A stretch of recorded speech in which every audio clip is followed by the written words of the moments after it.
새해 복 많이 받으시길 바랍니다. 또 받기만 하지 말고 주변에 나눠줄 수도 있기를 바랍니다. 오늘 말씀의 제목은 십자가의 도입니다. 요절인 18절 말씀 읽고 기도하고 시작하겠습니다. 시작. 십자가의 도가 멸망하는 자들에게는 미련한 것이요 구원을 얻는 이는 하나님의 능력이라. 감사하신 하나님 아버지, 죄와 허물로 죽을 수밖에 없는 저희를 예수님의 귀한 십자가의 은혜로 구원하신 은혜를 감사드립니다. 또한 시간 주님 앞에 나와 예배할 수 있는 은혜를 주셔서 감사합니다. 저희의 마음문을 열어주시고 주님께 예배하며 주님의 음성을 들을 수 있도록 도와주십시오. 부족한 죄인을 긍휼히 여기시고 다만 주님의 또 말씀만을 드러낼 수 있도록 붙들어 주시기를 기도합니다. 예수님의 이름으로 기도합니다.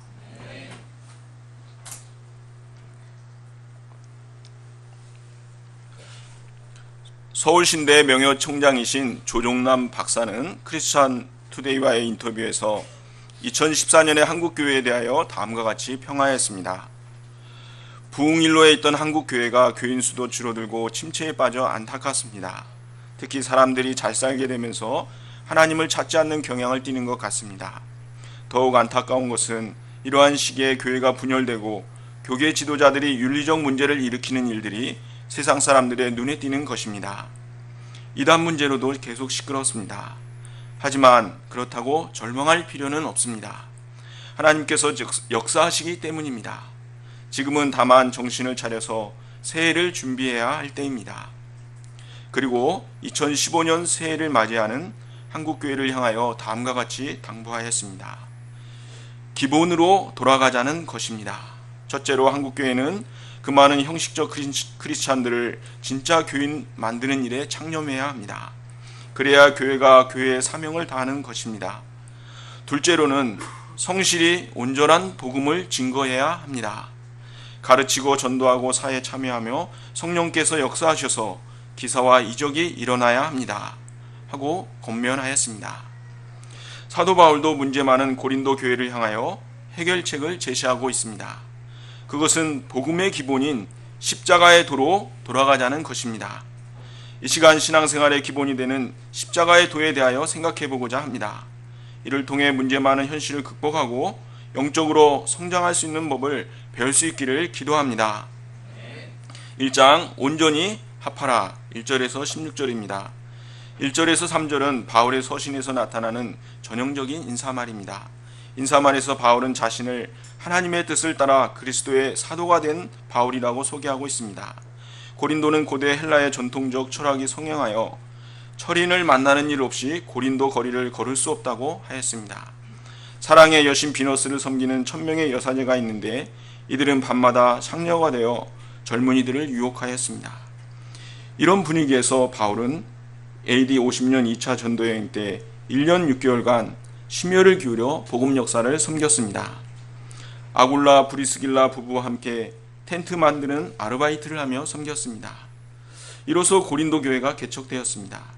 이후에는 아볼로가 와서 역사를 섬겼습니다. 아볼로는 언변이 좋고 성경에 능통한 자였습니다.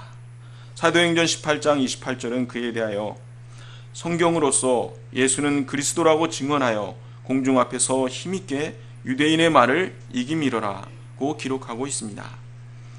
2절을 보십시오. 바울은 고린도 교회를 향하여 하나님의 교회 그리고 그리스도 예수 안에서 거룩하여지고 성도라 부르심을 받은 자들이라고 칭하였습니다. 교회는 누구의 것도 아니고 하나님의 것입니다. 이는 인간을 중심으로 분파를 나누는 자나 교회를 자기의 것으로 생각하여 자식에게 물려주는 자들이 유념해야 할 말씀입니다. 또 교회는 건물이나 조직이 아니라 그리스도 예수 안에서 거룩하여진 자들의 모임임을 알 수 있습니다. 4절에서 9절은 고린도 교회에 대한 목자 바울의 감사 제목과 기도 제목입니다. 바울은 고린도 교회의 많은 문제를 듣고 내가 너희를 그렇게 가르쳤더냐 하며 거친 말부터 하지 않았습니다. 먼저 감사한 점을 말하였습니다. 다짜고짜 상대방의 허물을 지적하며 가르치고자 할 때 오히려 당신이나 잘하지 웬 지적질이야 지적질은 하며 반발하기 쉽습니다. 부족하지만 주와 복음을 위하여 수고한 것마저 무시한다고 생각하고 낙심하기 쉽습니다. 그러므로 우리는 먼저 상대방의 수고와 진심과 장점 등을 살펴서 인정하고 감사해야 합니다. 고린도 교회에는 모든 언변, 곧 복음을 말로서 잘 전하는 은사와 모든 지식, 곧 진리에 대한 지식이 풍족하였습니다. 이런 것들은 복음을 이해하고 전파하는 데 큰 도움이 되었습니다. 궁극적으로 재림신앙을 소유할 수 있도록까지 하였습니다. 8절을 보십시오. 현재 고린도 성도들에게는 문제가 많았지만 바울은 그리스도의 날에 책망할 것이 없는 자로 성장할 것을 믿었습니다. 그의 이런 확신은 어디에서 나오는 것입니까? 9절을 보십시오. 너희를 불러 그의 아들 예수 그리스도 우리 주와 교제케 하시는 하나님은 미쁘시도다. 미쁘신 하나님, 곧 신실하신 하나님을 믿었기 때문입니다. 우리가 이 신실하신 하나님을 믿을 때 아무리 부족한 양이라도 소망을 가질 수 있습니다. 10절에서 11절, 12절을 보십시오. 고린도 성도들이 영적으로 성장하기 위하여 해결해야 할 문제가 있었습니다. 그것은 그들이 분파를 나누어 서로 대적하고 갈등하며 분쟁하는 것이었습니다. 나는 바울파요, 나는 아볼로파다, 나는 게바파요, 나는 그리스도파다 하며 다투고 싸웠습니다. 바울파는 바울이 고린도 교회를 개척할 때에 바울에게 은혜 받고 자란 개척기 조상들입니다. 아볼로파는 아볼로의 학식과 운명적인 메시지에 매료된 자이거나 아볼로에게 직접 복음을 듣고 자란 양들입니다. 게바파는 유대인으로서 당시 교회의 최고 수장인 베드로를 따르는 자들이었습니다. 그리스도파는 나는 이 꼴 저 꼴 다 보기 싫고 그리스도와 직접 통하겠다는 자들이었습니다.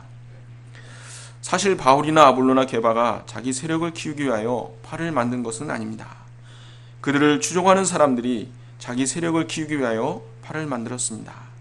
그들은 자기가 좋아하는 영적 스승을 존경하는 것을 넘어 우상시하였습니다. 그리고 다른 분파와 서로 대적하며 경쟁하고 시기하였습니다. 바울의 표현을 빌리면 어느 한쪽을 편들고 다른 쪽을 얕보면서 뽐냈습니다. 심령을 울리는 아볼로 목자님의 메시지. 아볼로 목자님은 정말 이 시대의 말씀의 종이야. 뭔 소리야? 바울 목자님의 그 뜨거운 목자의 심정과 복음의 핵심을 콕 찌르는 포인트. 아볼로 목자님은 목소리만 너무 크다고. 바울이나 아볼로나 게바는 모두 그리스도의 십자가를 가리키는 손가락과 같은 존재들입니다. 그런데 이들은 그리스도의 십자가는 보지 않고 손가락을 붙들고 난리를 피우고 있는 것이었습니다. 하나님의 역사를 그리스도 중심으로 섬기지 않고 인간 중심으로 섬겼습니다. 마음과 뜻을 모아 우상숭배로 가득한 문화와 싸워야 하는데 분쟁함으로 쓸데없는 것에 힘을 낭비하였습니다. 이런 분쟁은 자기도 망할 뿐 아니라 교회도 망하게 하고 하나님의 영광을 가리게 합니다. 이렇게 될 때 누가 좋아하겠습니까? 사단이 제일 좋아할 것입니다. 10절을 보십시오. 우리 다 같이 한번 읽어보겠습니다. 시작. 모두가 같은 말을 하고 너희 가운데 분쟁이 없이 같은 마음과 같은 뜻으로 온전히 합하라. 본문에는 같은이라는 말이 3번이나 나옵니다. 같은 말, 같은 마음, 같은 뜻을 가지고 온전히 합하라는 것입니다. 온전히 합하라의 원어는 카타르티조로서 어떤 것을 제자리에 맞추어 모든 부분이 조화를 이루어 온전하도록 하라는 것입니다. 이것은 의학용어로서 어긋난 뼈를 바로 맞추다라 라는 의미가 있습니다.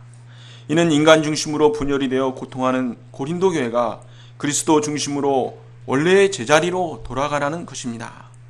13절을 보십시오. 그리스도께서 어찌 나뉘었느냐? 바울이 너희를 위하여 십자가에 못 박혔으며 바울의 이름으로 너희가 세례를 받았느냐? 그리스도는 한 분이요 나누어질 수 없는 유일하고 절대적인 분이십니다. 누구도 예수 그리스도를 대신할 수 없습니다. 바울이나 아볼로나 게바가 그들을 위해 십자가에 못 박혀 죽은 것이 아닙니다. 바울이나 아볼로나 게바의 이름으로 세례를 받은 것이 아닙니다. 오직 그리스도께서 그들을 위하여 십자가에 죽으셨고 성부와 성자와 성령의 이름으로 세례를 받은 것입니다. 그러므로 그리스도만이 교회의 주요 머리가 되시기에 합당하십니다. 성도들이 그리스도를 중심에 모실 때 그리스도를 머리로 하는 한 지체를 이룰 수 있습니다. 고린도전서 12장 12, 13절은 이렇게 말하고 있습니다. 몸은 하나인데 많은 지체가 있고 몸의 지체가 많으나 한 몸인과 같이 그리스도도 그러하니라. 우리가 유대인이나 헬라인이나 종이나 자유인이나 다 한 성령으로 세례를 받아 한 몸이 되었고 또 다 한 성령을 마시게 하셨느니라. 우리도 인간 중심이 아니라 그리스도 중심으로 하나가 되어야 합니다. 각자의 개성과 특성은 잘 살리면서도 그리스도의 몸을 세우기 위해 마음을 합해야 합니다. 그리스도 중심으로 하나가 될 때 세상에 대하여 좋은 영향력을 끼칠 수 있고 하나님께 영광을 돌릴 수 있습니다. 제2장 하나님의 능력이요 지혜인 십자가 17절과 18절을 보십시오. 한 목소리로 한번 읽어보겠습니다. 시작.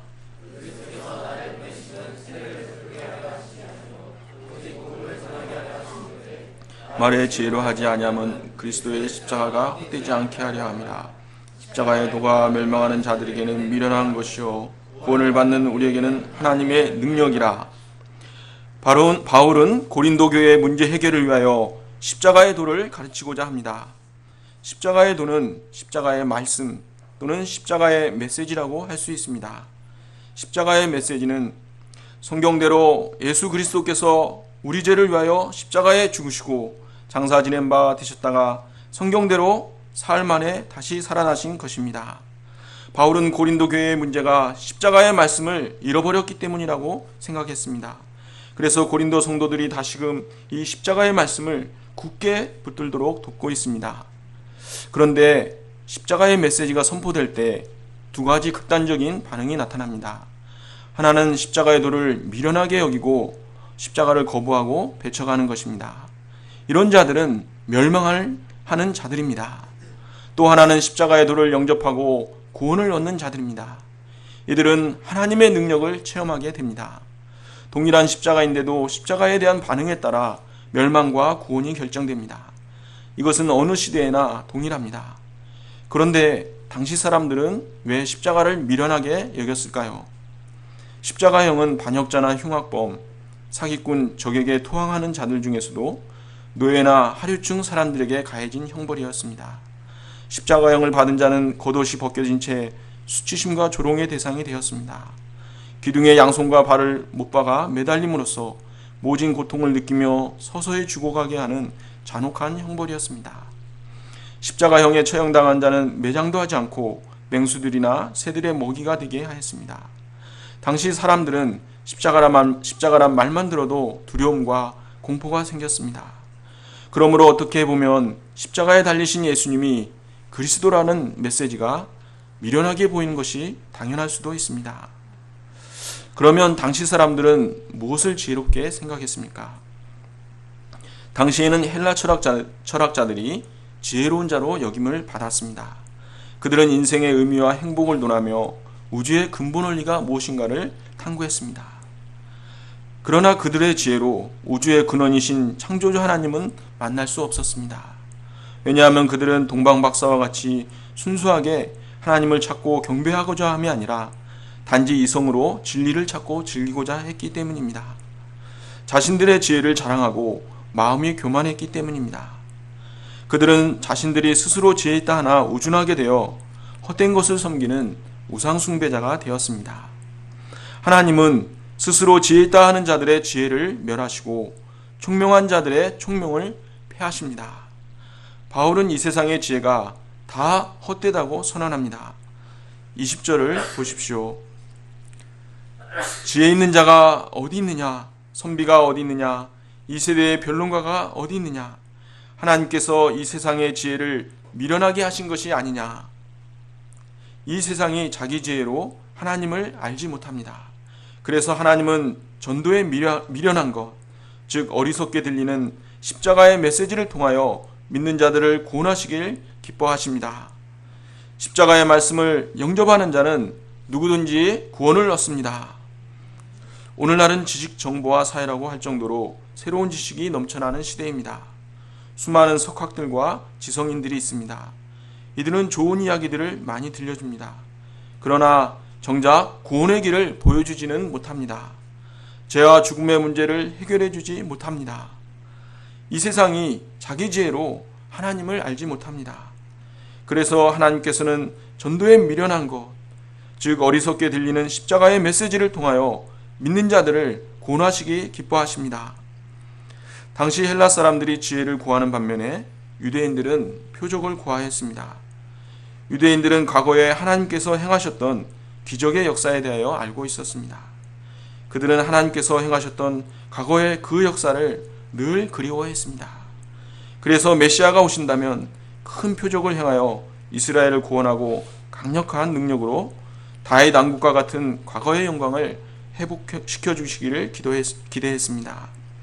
이런 유대인들에게 십자가에 못 박히신 메시아는 생각하기도 싫고 거리끼는 것이었습니다.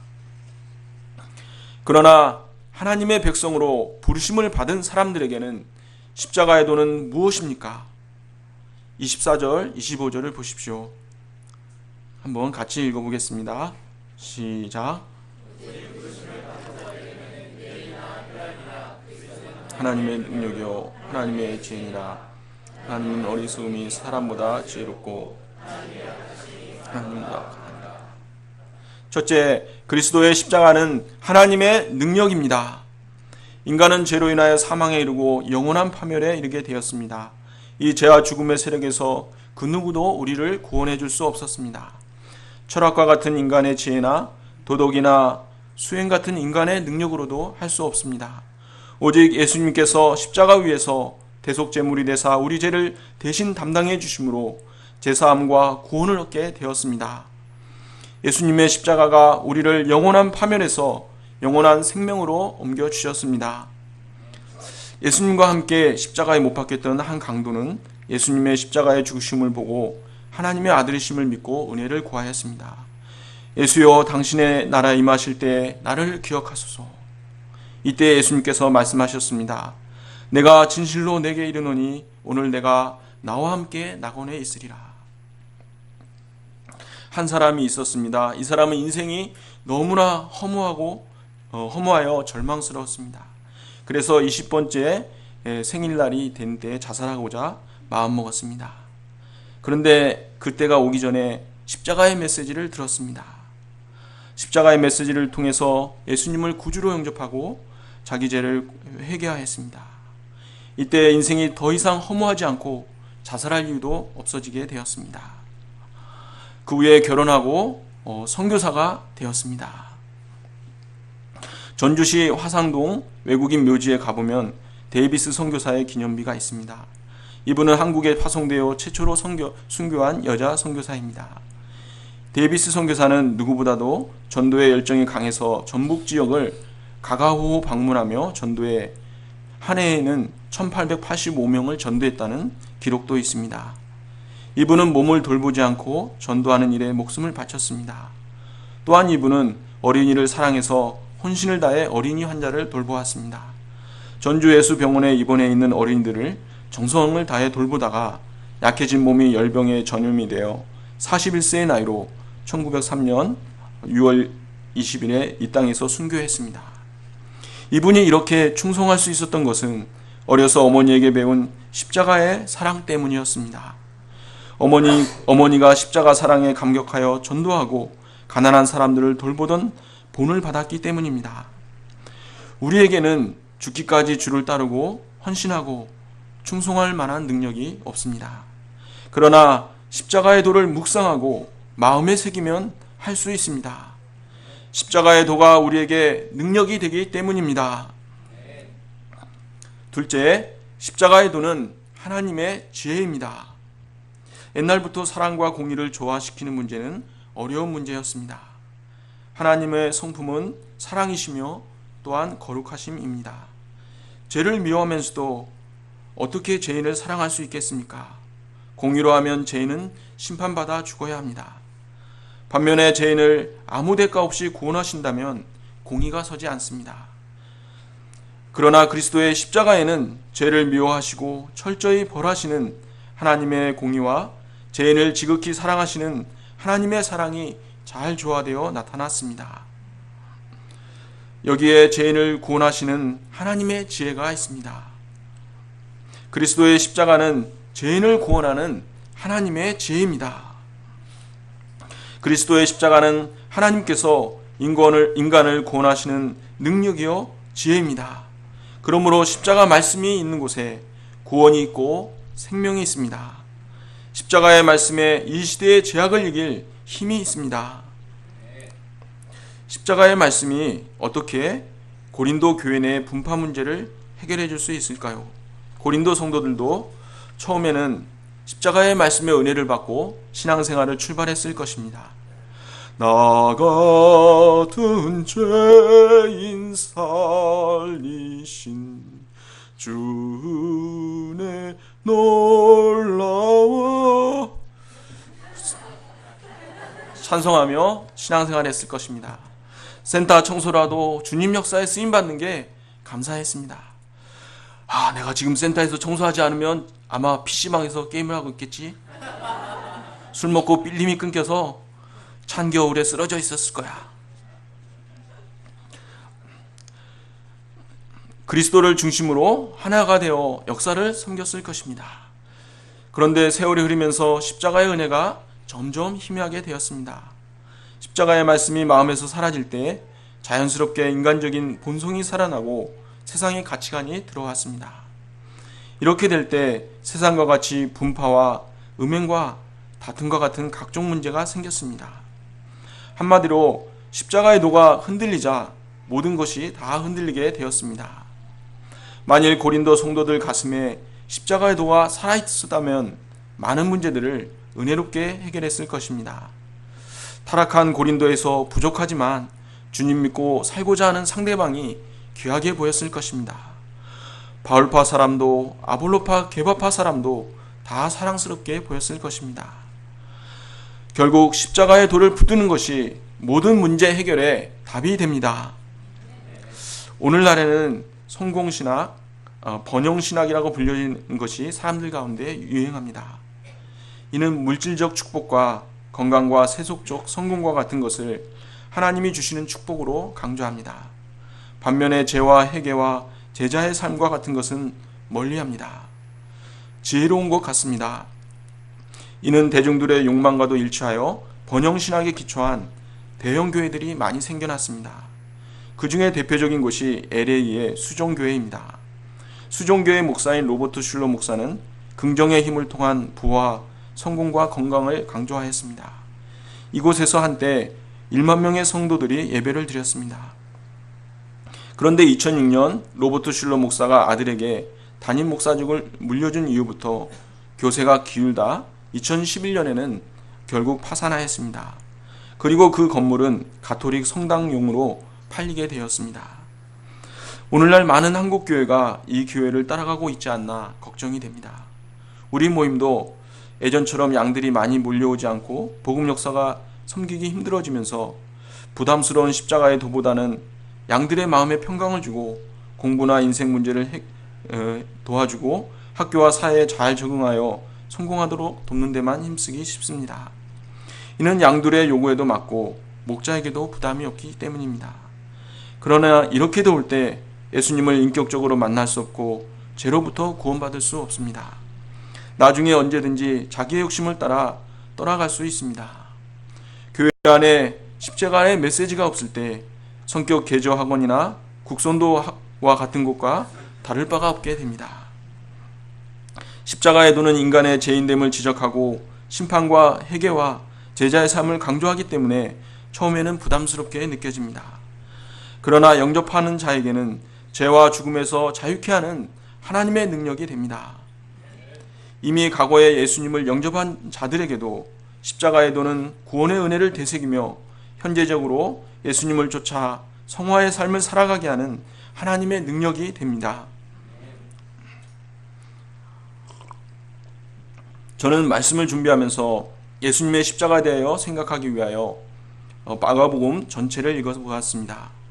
예수님은 문둥병자와 중풍병자 등 많은 병자를 고쳐주셨습니다. 거라사인 등 많은 사람들에게서 귀신을 내어 쫓으셨습니다. 그리고 오병이어로 5,000명을 먹이시는 이적도 베풀어 주셨습니다. 그런데 베드로의 주는 그리스도 신이다 신앙 고백 후에 예수님은 베드로에게 고난과 죽으심과 부활에 대하여 예고하시기 시작하셨습니다. 처음에 반대하던 베드로는 사탄의 똘만이라고 혼나야 했습니다. 예수님은 겟세마네 기도를 하시면서까지 십자가를 향하여 가셨습니다.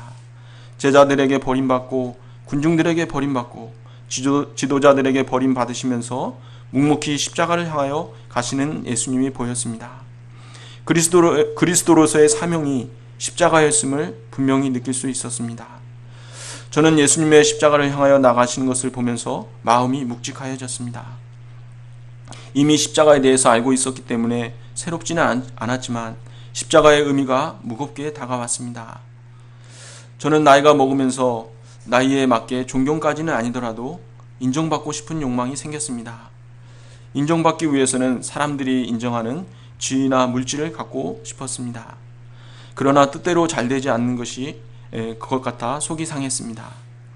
교회에서도 나이에 맞게 묵묵히 섬기기보다는 인정받으면서 섬기고 싶었습니다. 저는 십자가 쪽에서 멀어지는 쪽으로 가고 있었습니다. 그러자 저의 마음의 평화가 없어지고 인간적인 생각과 갈등이 생겼습니다. 제가 어떻게 이런 상태에서 벗어날 수 있습니까? 진정으로 멋지게 나이 들어갈 수 있습니까? 그것은 예수님의 십자가의 도를 제 마음의 중심에 두는 것입니다. 예수님이 십자가를 향하여 가셨듯이 제 마음의 중심이 십자가를 향하는 것입니다. 주님의 십자가 앞에 설 때 제가 구원받은 것 자체가 은혜입니다. 신앙생활 하면서도 게으름과 교만과 정욕 등의 죄에 넘어질 때가 많았습니다. 그럼에도 불구하고 주님은 주님의 은혜로 여기까지 왔음을 깨닫게 됩니다. 사도 바울은 일생 오직 그리스도 예수를 얻고자 하였습니다. 그리고 십자가의 예수님을 전하는 일에 온 생을 바쳤습니다. 이는 그가 예수님의 십자가를 배울 때 예수님의 부활의 능력과 영광도 같이 옴을 알았기 때문입니다. 이것이야말로 참으로 소망할 만한 것입니다. 제가 나이와 인정받고 싶은 마음을 내려놓고 예수님의 십자가를 붙들 수 있기를 기도합니다. 예수님의 십자가 안에서 영적으로 새로워지고 성장하는 것을 인생의 열매요 나이의 열매로 여길 수 있기를 기도합니다. 2015년을 시작하는 이 시점에 사람들은 새해에 대한 소망을 갖게 됩니다. 개인과 공동체의 문제가 해결되고 더 나아진 새해가 되기를 소망합니다. 그러면서 무언가 새로운 것을 기대하고 시도하고자 합니다. 그러나 우리가 힘써 해야 할 것은 신앙생활의 기본이요 복음의 기본인 십자가의 도에 집중하는 것입니다. 십자가의 도는 하나님의 능력이요 지혜입니다. 십자가의 도를 통해 십자가의 은혜와 생명이 나와 모임 가운데 머무를 때 개인과 공동체 가운데 있는 문제가 해결됩니다. 구원받고 생명이 살아나는 하나님의 능력의 역사가 나타날 것입니다. 우리가 새해에 나와 모임과 캠퍼스와 세상을 향하여 십자가의 도를 선포하기에 힘쓰는 한 해가 될 수 있기를 기도합니다. 요절 말씀 18절 말씀 읽고 마치겠습니다. 시작. 십자가의 도가 멸망하는 자들에게는 미련한 것이요 구원을 얻는 우리에게는 하나님의 능력이라. 감사하신 하나님 아버지, 죄와 허물로 자기 하나 감당할 수 없는 저희들을 불쌍히 여기시고 예수님의 십자가의 죽으심으로 저희 죄를 대속하시고 구원하사 영생의 소망이 있는 삶을 살게 하여 주셔서 감사합니다. 저희가 새해에는 이 하나님의 구원의 능력이요 지혜가 되시는 십자가의 도에 저의 마음을 집중할 수 있도록 도와주십시오. 십자가의 은혜와 능력 안에서 새로워지고 또 하나님의 영광을 나타내는 또 체험하는 그런 한 해가 될 수 있도록 도와주시기를 기도합니다. 감사하며 예수님의 이름으로 기도합니다.